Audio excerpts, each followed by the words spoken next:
warm-up. If you're still watching, congratulations. You've just entered a real VIP club of questionable decision-makers.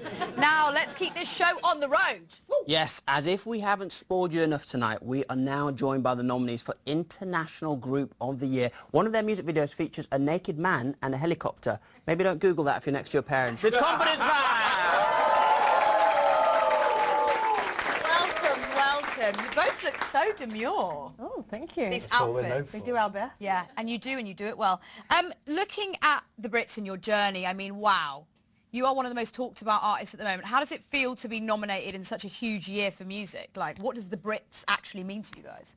Well, it's pretty surreal, really. I mean, like, yeah, we're from Australia, and like... Not even anyone in Australia, so like, that's pretty impressive. Yeah. Yeah, we haven't seen many people, really. No, and Amel and the Sniffers are nominated too, so it's like 2 Australian bands in the same category, which is pretty interesting. Yeah.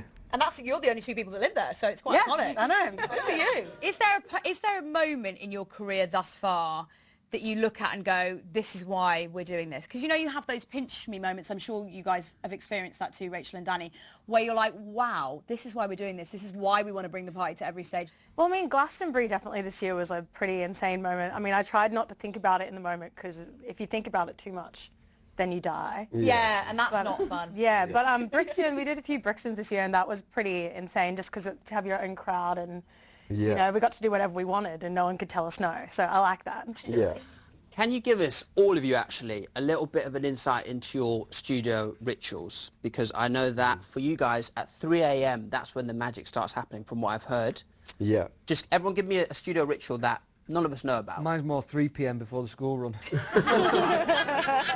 Nowadays, it used to be 3 a.m. I used to be a night owl. It's all changed. Very quickly, just tell me about these mystical 3 a.m. sessions, because I need to know what's happening in that room. You don't want to know. It's disgusting. And actually, we did the last session before we went back to Australia, and the studio is still not clean. And I don't want to know what's growing in there and what animals have moved in and stuff. Yeah. I'm excited. I'm coming over. I want to see inside that. I want to see inside that studio. Yeah, it's a bit of a Careful what you den. for.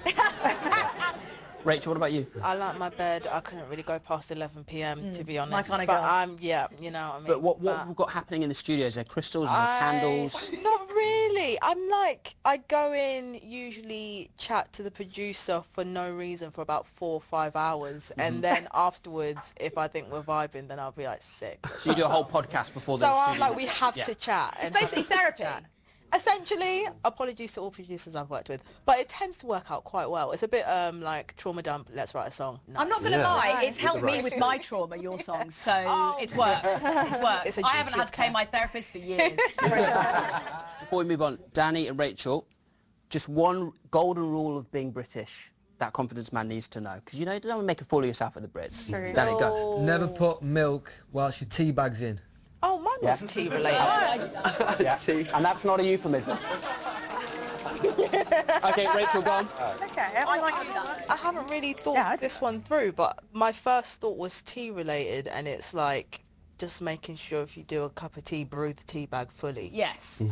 Just keep it in for at least 3-4 minutes. Yeah. 4 minutes. 4 minutes. Yeah. The way that our guests are so sombre and deep about tea is actually quite iconic. It's like, But you see, you've got all these, like... It's You really know, endearing. when I went to Australia, it got me into coffee. And there are all these posh, beautiful coffee places. You ask for a tea in this place, and it's shocking. So you've got all these options for, like, cappuccino, flat white. I just want a cup of they're tea, very mate. normal. Those two terrible. very normal options of coffee. Very normal options. Yes, I went for the normal ones.